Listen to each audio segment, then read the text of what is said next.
can have a goal or a desire or a plan, but it requires some work.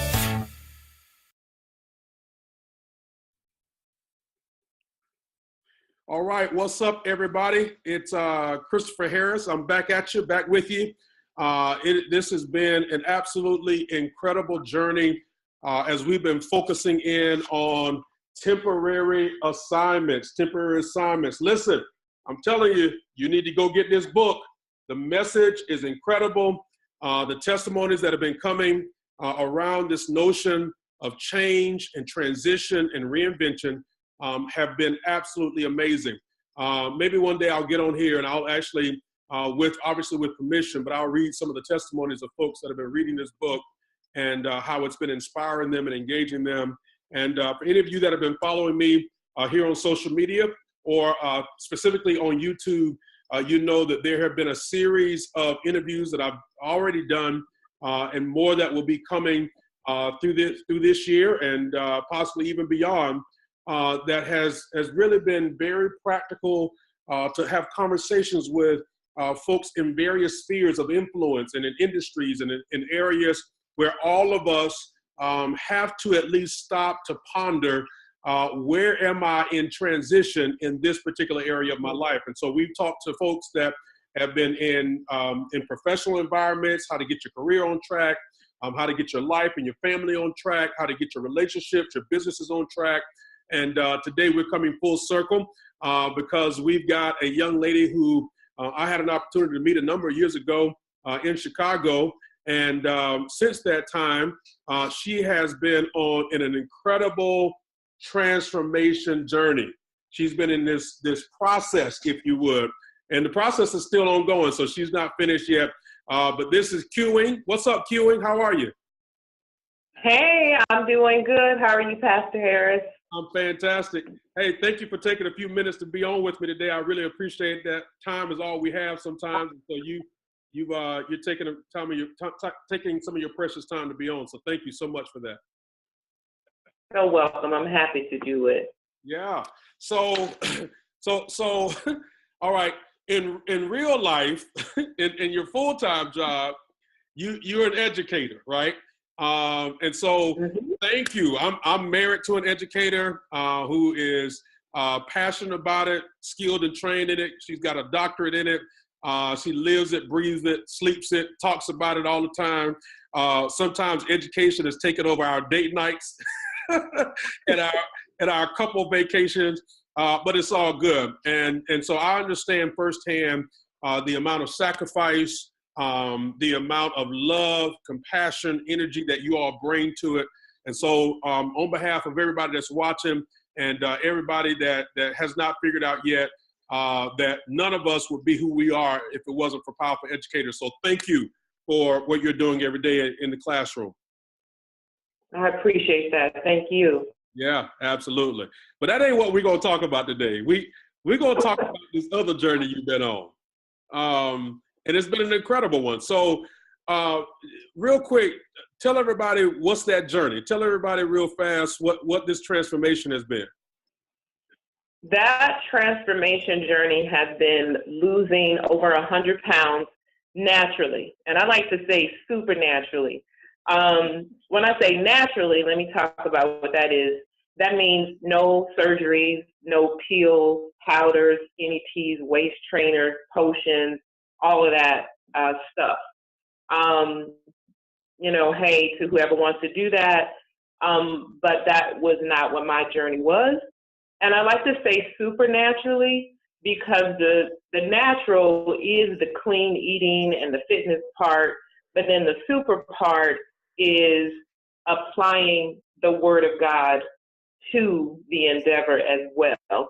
I like to call it faith for fitness and wisdom for weight loss. So that has made the number one difference because, like many people, I have gained and lost weight through the years. I would gain weight and then gain it back plus some more. And this is all while being a believer too at the same time. But for this last go round, applying the word of God intentionally, being very intentional and inviting the Lord to be a part of my journey, making, I like to say, Jesus my personal trainer, has really made the difference. And yeah, I'm still going strong. And July this year will make 3 years that I've been on the journey. Wow. So, I'm excited when I hear the word wisdom. I love that. You said faith for fitness and wisdom for weight loss. Did I get that right? That's right. Yeah. Mm-hmm. Because the thing is, the word says that wisdom dwells with prudence. That's a proverb. I don't recall exactly where it is, but okay. So prudence has to do with practical matters, and the Lord is concerned about everything that concerns us. But sometimes with some things, I think that we think, well, maybe I can just do this, though, especially as it relates to weight loss and stuff. That's like $1 billion industry. And we're bombarded with things to do about it. So when you think about weight loss, you think, oh, okay, I need to do this. I need to work out like this. I need to do this. I need to eat like this. So you get so busy doing the work of it that you don't necessarily invite the Holy Spirit in, because you're thinking, oh, those are just things I can do. But at the same time, the word says that, he's concerned about everything that concerns us. And so he wants to be invited in that too. And I think for me, that was the missing piece. The fact that I, would always go so far and then I would fall off when I didn't see any further progress, and I would revert back to the same way that I had been, because I was doing the stuff, but my mind was not renewed, and I was not applying faith to it. We can believe for big things. Some of us, we believe for people to be healed, folks to be raised from the dead even. And we have this big faith for houses and favor and all kind of other opportunities.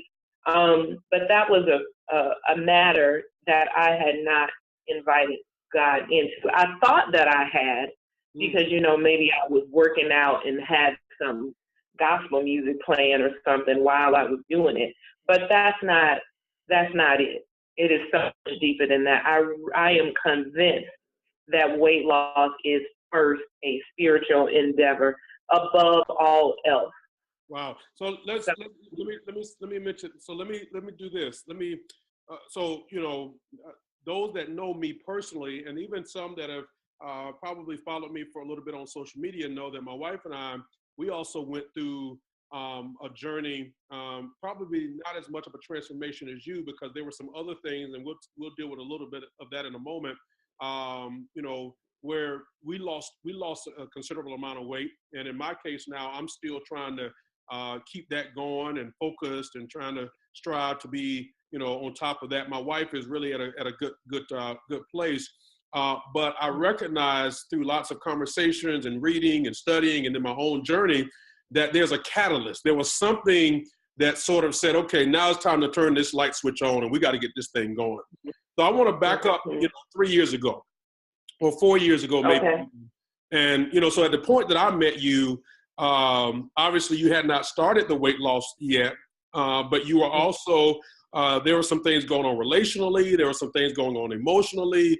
There were some things going on spiritually. So tell everybody really fast sort of where you were in that moment, and then what was the catalyst that said, okay, you know what? And I'm going to use common vernacular. All right, QN, you need to get your life together, right? What was that? What was that catalyst? So tell us where you were. Tell us what was going on, and then tell us what the catalyst was. So summer 2014, I was going through so many different transitions.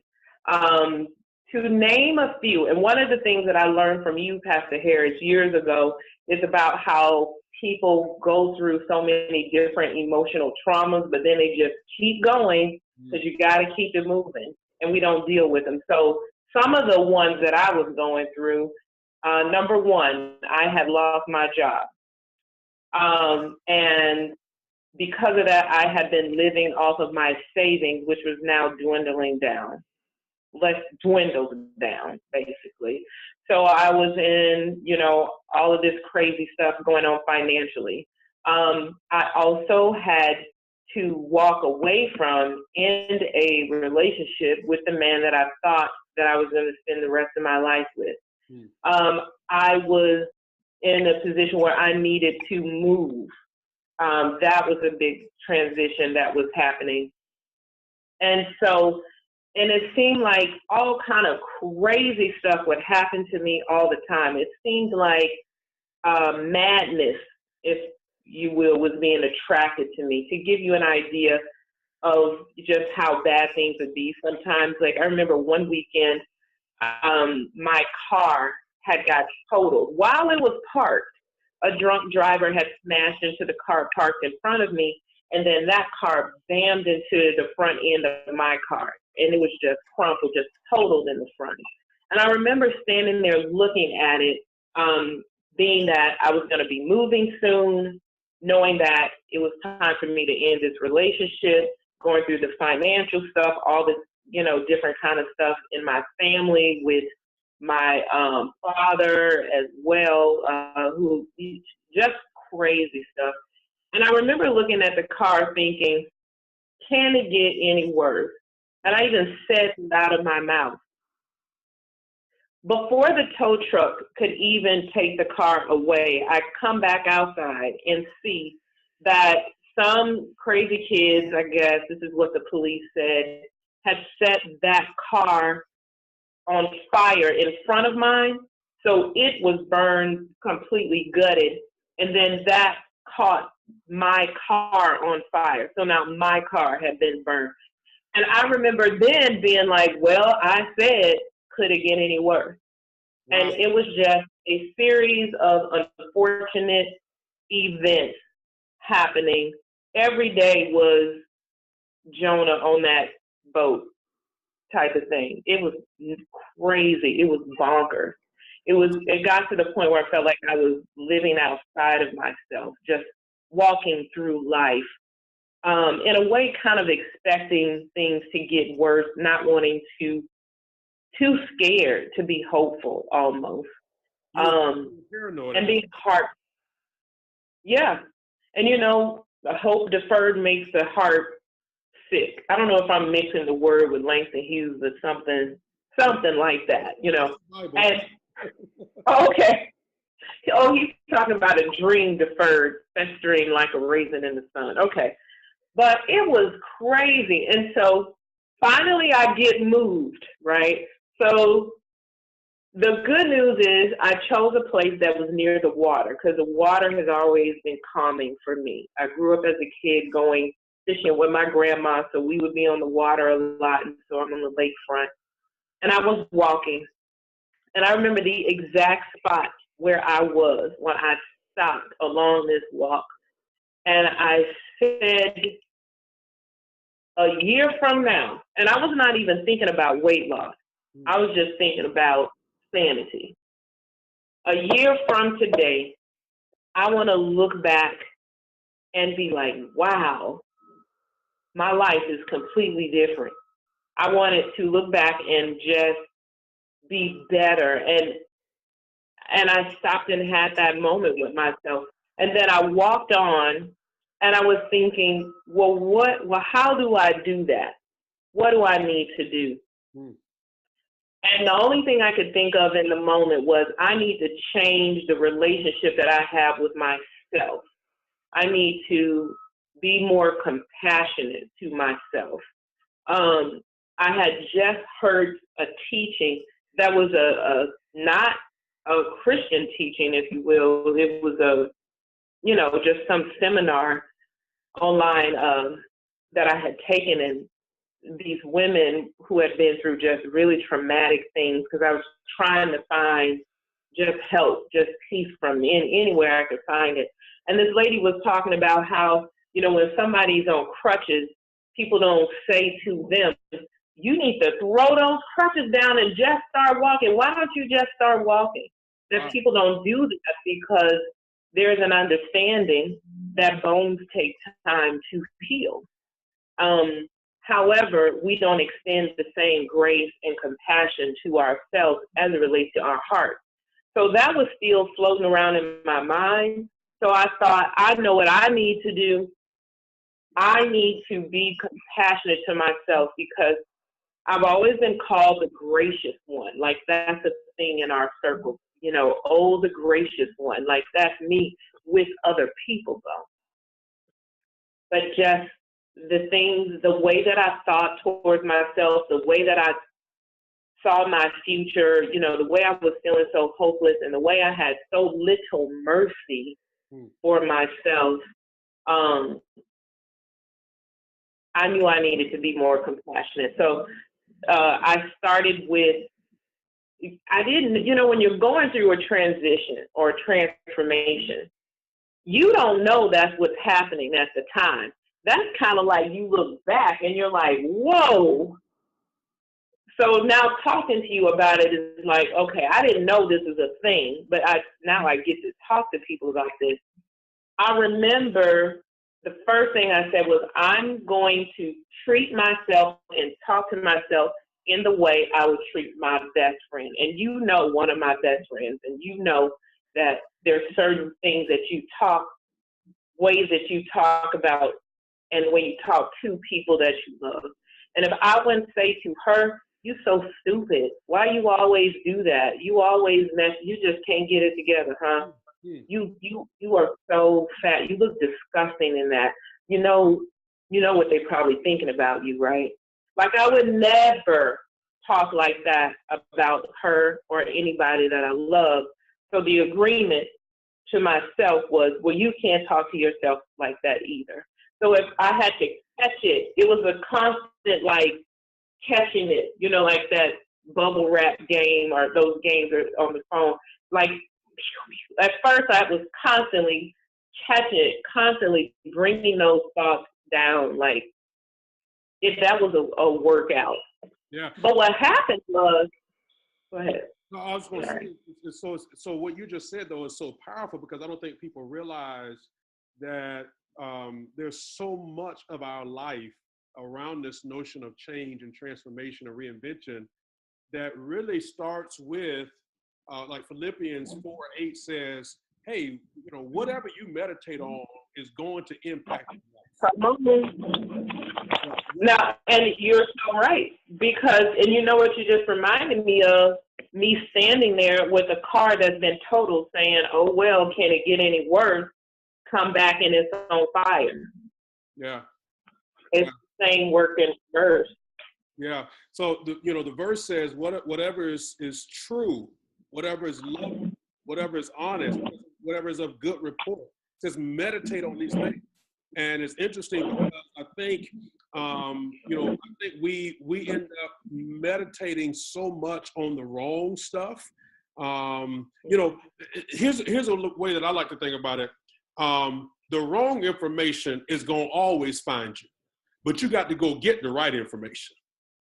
And many people are too lazy often to get the right information because you got to go get it. It's not going to automatically come, but the wrong information can just naturally come to you. And so it sounds like you said at a point, you know what? These wrong thoughts have been infiltrating my own life. This self-talk, if you would, has been infiltrating my own life. I'm going to go and get the right thoughts and replace those. And that sounds like what you did. Mm-hmm. I didn't know that's what I was doing at the time, but it was definitely a spiritual principle that was at work. And what happened was, not that I don't still have to do it, but it was not as much toil over time. And sometimes I would have to constantly say it again, because I had learned some things about confession and the power of that. And I had this little book many years ago by Charles Capps where you're supposed to confess these different scriptures, whether it was health, healing, finances, whatever. And he he said, you know, people ask, well, how long am I supposed to do this for? And he said, you do it until it's real, until it feels real, you know. Wow. And so there were times I had to constantly say it. Like one of the things I used to say all the time is, you know, when my when I'm feeling overwhelmed, when my heart is overwhelmed, Lord, thank you that you are, you know, comforting me with your cheer. So I had to constantly say, you know, I am cheerful. The Lord is comforting me with cheer. Now, there might be a different scripture for somebody else, but I needed that because I had felt so hopeless. I probably was depressed, really, clinically, but didn't know it because, again, I got to do this and I got to do that and I got to be making this happen. And I got, you know, you just keep going. But yeah. That's awesome. It really started with words. Yeah. And then one day I got on the scale because what would happen was I would be walking and doing this because I had the time during the day because I wasn't working full time. I got on the scale and I noticed that my weight was lower than it was the last time I had checked it. And I thought, okay, well, maybe I should just keep doing this. So then I would just continue to do that. And all I was doing was walking and doing these spiritual principles, these spiritual exercises. Sometimes I was not saying anything. Sometimes I was just sitting down and praying and watching the waves go in and out. Because again, this is on the lakefront. I know that wisdom cries out from the streets. Proverbs 8 talks about that. I remember one time as I was not even doing anything, sitting there, I happened to just be looking around, and I saw this sign that said, "Restoration in progress, please be patient." And I felt like that sign was speaking to me. I was like, okay. And sometimes you just need something. You just literally need a sign. You know, you need something. And so little things like that just let me know, just keep going. It doesn't have to look like it's working. It doesn't have to feel like anything's changing. It doesn't have to seem like it's getting better. Yeah. When Joseph was, you know, down there in that dungeon, in that prison, just going through the administration of running the place and checking on people and doing the numbers or accounting or whatever he was doing, he didn't know that upstairs they were talking about him, saying, I know somebody down there who knows how to interpret dreams. He didn't know all that was happening, you know. So I say that to say, like, I didn't know all of this other stuff was actually happening, unfolding, that I was on a, you know, that's some finger in motion. Yeah. So I want to take a little turn here because you really just talked about the internal catalyst that started, and you really started slow, not even with the focus to look at your health and what that looks like, but then it evolved to that. So I know we've got, you know, we're managing our time here because we got so much to talk about in such a short amount of time to do it. But so, okay, you're walking and you're kind of just pondering and meditating and praying and all of those things. And slowly but surely you start to see, okay, maybe I'm losing a little weight here. But I mean, okay, so you done lost 100 pounds. What took place? Because somebody's watching this and they're like, I ain't convinced yet. You got to tell me something. Okay. So it happened in progression. It was just like one thing after the other, because the other thing is Romans 12:2, that scripture about renewing the mind.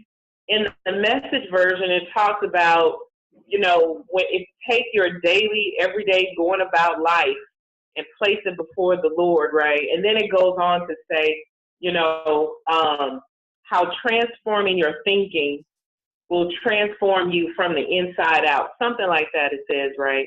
And so literally I was being transformed from the inside out as I continued the journey. So one day, okay, so I'm walking, I'm realizing things are happening. I started to look for information about things like clean eating. I'm adding to this bit by bit. So then I started, changing my nutrition up, continuing the walk. So I walked for a couple of months, and then one day when I'm out there walking, I see these ladies working out at the park. And they're like just using the environment. They're, running up and down stairs and all this kind of stuff. And so I say to them, hey, how often do y'all come out here? And they say, well, we're here a few days a week. You should join us sometime. So then I decided to join them. And then I worked out with them for like 2 or 3 months. And then by December, because this is from like July to December, the very first first part of my journey, and I had lost like 25 pounds. Wow. Between the walking on my own and then hooking up with these ladies doing the workouts in the park. This is really, I think, me wanting to do better, and then the opportunities coming, and then recognizing, okay, that's an opportunity. Because I wanted to know more, but sometimes, especially those of us who've been overweight or obese our whole life, sometimes you don't know what you need to do. You might read about it or whatever, but you don't know what that looks like in real life. So that was a start. However, I did not like the style of training from the particular trainer. It was kind of like that drill sergeant type training. Some people are motivated by that. I'm not. Yeah. So I'm still looking for like new ways of doing things. By this time, though, I've learned about nutrition because I sought the information out, as you said. And then I also learned about weight training. So I'm doing that with those women, and then started doing it on my own. Then one day when I'm on Groupon, I see a Groupon for a weight training boutique just for women in the South Loop, D3. And so then I get that Groupon and I start going in. Yeah, we got people all over the world watching this. South Loop is an area of Chicago, so I just wanted to clarify. Oh, yeah, South Loop is an area in Chicago. And so they had this boutique gym that was specifically focused on weight training for women. And I had learned enough in my pursuit to get understanding that that was something that was going to work, because the muscle was gonna, burn fat. And I knew that just doing cardio was not going to cut it for me. So anyway, I started doing that. I lost 13 pounds like my first month of doing that. So then now I'm really like on a move. And I've been with that weight training boutique pretty much ever since then. So, and I've done other stuff in between. Yeah, so, okay, so we're 6 months now into the journey, and at this point, if I'm doing my math correctly, you've probably lost about 45 or 50 pounds at this point, correct? Mm-hmm. Yeah. So, I think one of the takeaways right now, though, if somebody's watching this, and part of the reason, why I'm doing these videos is to really show real life, because I think sometimes we live in a soundbite picture with the filter society, and I'm challenged, and I'm hungry to show people the practical application of the biblical spiritual principles that God lays out and how to apply that in your life every day. And so very succinctly, what I just heard you say and walk us through is that this whole journey, you just got to start somewhere. You can't, one of my mentors says, you can't boil the ocean, right? And so it sounds crazy to even say that. You can't boil the ocean. You can't go out there and boil all the water in the ocean, but you can boil a small pot. So you gotta take chunks of this and start small. So you started really by getting your mental and your spiritual thoughts together. That was perfect. You went on that, and then you I heard you, without you saying it, I heard you basically say that you began to be consistent with that. You started being consistent with, okay, I'm gonna walk, I'm gonna get my thoughts together, I'm gonna treat myself. And I love how you said it. I wrote this down: change the relationship that I have with myself. So you, day by day, change the relationship with yourself. When you got your mental and your spiritual self together, then you started noticing small changes in the physical, your health, and then you started going to get the information. But people, I think, you know, which is one of the reasons why you and I both know, and others that may be watching this, you make a New Year's resolution: I'm gonna lose 30 pounds this year. You get your gym membership, you start going to the gym in January, and by January 31st, you're not going anymore because you did a big balloon launch. And really, you did not build your capacity to handle the dream that you were working towards. Right. And studies show, as it relates to weight loss, 93%, that's a huge number, 93% of people fall off from January to December 31st on their weight loss goals. Only 7% actually make it. 93. So, yeah, but, you know, just like with the mental thing, that was ongoing and still ongoing now. So like when I was doing these workouts or starting that and realized when I saw how I have been using the word to pull myself up from misery, I started to use that as related to how I was going to be approaching fitness and nutrition. So when I would go into the word, I would ask the Lord, enlighten me, open my eyes. It has to be stuff in here about weight loss. I had just never seen it before.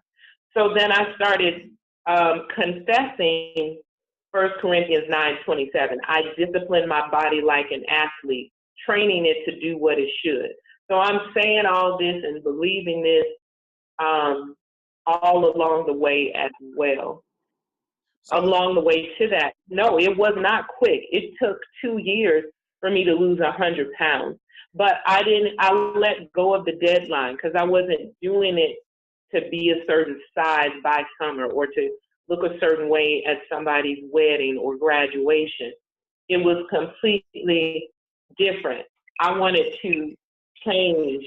I wanted to be renewed in every way. And however long that took, if that was going to take the rest of my life, which it is going to take, then I was willing to just do that. It didn't matter anymore about the time. I just was desperate for change. So you embraced a marathon mindset and not a sprint mindset. Right. Which is interesting. So, you know, I'm trying to think about the folks that are watching this, and I think one of the questions that has come to my mind is, okay, I get it. I need to think about what I'm eating. I need to think about why, you know, I need to work out. I need to, you know, all of that. And I think, and I just preached about this recently, that oftentimes we approach God and we approach life with a bunch of rules. God says do this. God says don't do that, right? And oftentimes, though, that mindset doesn't bear fruit for us because we don't always understand the why behind the rules. So I think the question that I would ask you, for people that are watching this and they hear you say, I done lost 100 pounds and, you know, now I'm emotionally better and, you know, I'm good with, in terms of at least where I'm at relationally and, you know, when God says the right one and all that stuff, why is it important? Why is health important? Why does it even matter? I think it matters for everything because no matter what it is that you're trying to do, you need to be you need to be in optimum health to do it. You know, God says that He wants us to prosper and be in health, even as our souls prospers. I feel like your soul prospering can be compromised if you're not in good health. Like if you are self-conscious about the way that you look, if you are comparing yourself to other people, if you can't move in the way that you want to move, if you don't have the stamina or the endurance that you need, there are going to be some things that you're not going to be able to do as it relates to the work, whether that's in entertainment or in business, whatever, sphere that you're in, it can be challenged. And I always like to say, I would rather be in divine health than to be in need of divine healing. Wow. Yeah, space for both. But yeah, if I can impact that, I would rather simply be in divine health versus needing somebody to pray for me to get off my high blood pressure pill. I would just rather not have to have high blood pressure.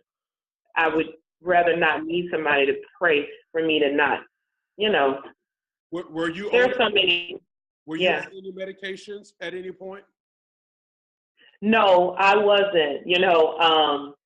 I like to say that those things run in my family, but I needed them to run right past me. And it's a miracle and a wonder that I did not have those things. I really believe that the Lord preserved my health, even when I was violating it so terribly. Yeah. Hey, Q, so I'm gonna ask you a couple quick spitfire questions. Okay. With them pretty quickly. So help me out with this in terms of managing our time a little bit. All right. So let's talk numbers for a moment. At your highest weight, what were you? 246 pounds. At your lowest weight now, where are you? 144 pounds. Okay. It's incredible. Congratulations on that. All right. You told me a statistic earlier about children because you work with children now, even with regards to their health. Give us a couple of those statistics that you you started rolling numbers off. I was like, oh, slow down. That's great. Okay. Something you shared, I don't remember what the number of children between 10 and 13 who are currently obese or overweight. What was that number again? Yeah, it's about 85% in America right now, which is an epidemic. It's crazy. And studies show that children between 10 and 13, if they're currently obese, that means 30 pounds or more overweight, they will be obese as adults. Wow. All right. How much time do you spend in the gym? Do you work out every day, first of all? How many days a week do you work out, and how much time do you spend in the gym? I work out about 5 to 6 days a week, and I'm probably there between an hour to an hour and a half. Okay. So can I get my health in check if I work out 3 or 4 days a week for about 45 minutes to an hour? Yes, you can. I think even a person moving around 20, 25 minutes a day, being consistent, anything that you do for your health is going to be impactful. Now, do you have any resources that you can refer our audience to? I love one of the things that you said. Man, this is so good. I wish I had more time. We may have to come back and do a part 2 of this. But you referenced, okay, God, show me in your word where you talk about health. You mentioned 1 Corinthians 9. You didn't say where, but you mentioned 3 John 2, where it says, I wish above all things you would prosper to be in health. You mentioned Romans 12 and 2 about the condition of your mind and how it impacts the other part of your life. But do you know of any resources, or have you put together any resources that have health confessions from scripture on it? That is something I'm working on. I'm working on an ebook devotional right now to help people be able to have scriptures to meditate on, because what I have found is everywhere. It's everywhere. It's all in there. It flows all the way through. One of the books, I did bring out one that I think would be helpful, is this book right here called Made to Crave by Lisa Kirkhurst. Yeah. It's a really good one because in the book, she talked about satisfying your desire with God, not food. And anytime someone asks me to help them as it relates to weight loss coaching or accountability, I always say, I do not want to talk to you about workouts, and I do not want to talk to you about meal plans. That is not what you need right now. You need to know why you do what you do. You have to be, it's got to come from the inside out. So you're really dealing with that iceberg, right? So that notion that, you know, an iceberg is much bigger under the water than it is above the water. And oftentimes Right. we deal with the stuff that's above the water without really doing the deep diving and the deep digging to see what's happening underneath the surface of our lives. Oh, yeah. Yeah. Definitely. Because what happened, this other book, another resource is called A Course in Weight Loss by Marianne Williamson, and 21 Spiritual Principles about Weight Loss. And she talks about how if you lose the physical weight but don't deal with the emotional weight, the physical weight will come back because it's always going to be attracted to that emotional weight that's there. So, yeah, you've got to start from the inside out. Now, this message is specifically for people who are looking for that transforming from within. Some people are okay with just getting, you know, the work done. And I've met people who talk about how after they lost the weight, they had to then go back and then, you know, do that inside part, and how much of a struggle that was. So as happy as I am that I started weight training early in my journey, because it helped me to not have issues with loose skin. Again, that's a natural part of the supernatural. I am just as happy that I started from within, transforming as well, because I don't have to deal with in the same way some of the other psychological things that come along with weight loss. Yeah.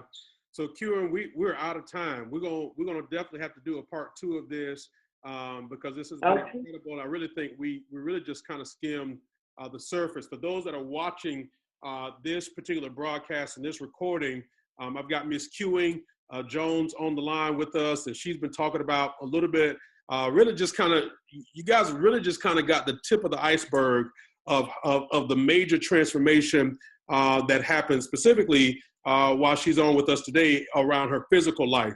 But I think we also see that a part of the physical transformation involves what's happening in your mind, what's happening in your heart, what's happening in your spirit. And she says it matters. Why does all this matter? It matters so that you can accomplish God's plan and God's will for your life. Anything that you're going to do for God, it's going to require your body to be able to do it. And so you want that body to be able to be in optimal shape to be able to do that. Because we're not, Q, and we didn't deal with this, and we may have to do this in part 2. But, you know, I've learned over the past couple of years, even as I've kind of gotten myself together, and I feel like I'm the healthiest that I've ever been in my life. Doesn't mean that I'm at the weight goal that I want to be at, but I do believe that I'm at the healthiest I've ever been. And I realized that just being skinny doesn't mean being healthy. Right. And being a certain weight size doesn't automatically mean healthy. Because there are people that work out and their cardio, their capacity, all of that is through the roof. But if you look at them physically, you're like, I don't know. But as you learn this journey, you figure that out. So I actually, in chapter 8 of my book, Temporary Assignments, I asked the question, what is your capacity, right? And so about this transformation, this journey of being in health, you really have to look at your emotional and mental capacity, but then you also have to look at your physical capacity. Can your body handle the demand of your calling and your assignment and your purpose? Is your health able to sustain what God has called you to do? And so we have to look through those things. And I just think we're out of time. We're gonna have to come back and do a part 2, but I really appreciate you taking the time to be on today. I see your vision board for 2017 back there in the back. So we're definitely going to have to jump back on here. Give me a closing statement or a closing piece of wisdom or a closing idea for those that are watching this. And we really have just dropped the seed today on them starting to think about what to do with their health and getting that in order. So what would you say as we close out today? As we close out today, I would say to you that whether it looks like you are changing, whether it looks like transformation is happening or not, trust that it is, especially those of you who are believers. When Jesus healed those lepers, it says that as they went, they were healed. That means that they had to trust that as they had now encountered heaven through Jesus, that as they went on their journey, it would happen. And as you go on your journey, it is happening. It may not feel like it. You may look in the mirror and feel like you look the same.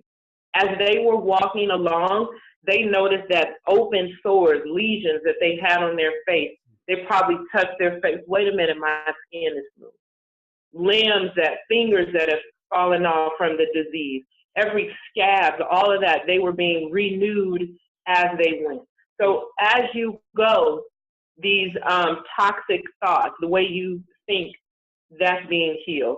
As you go, emotional eating, all of the things that you do have done to sabotage and violate your health, don't worry about how it's going to happen, when it's going to happen.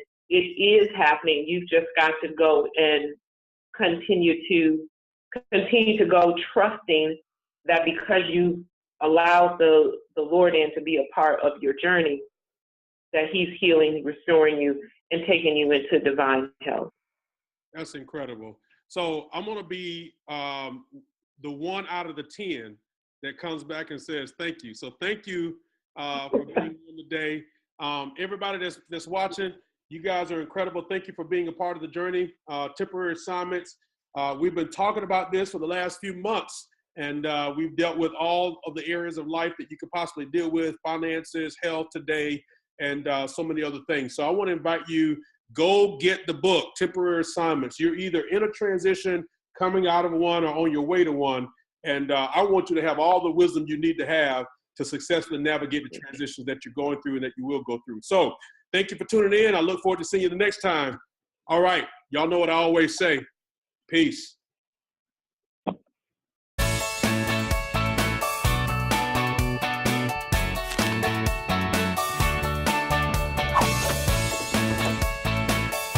can have a goal or a desire or a plan, but it requires some work.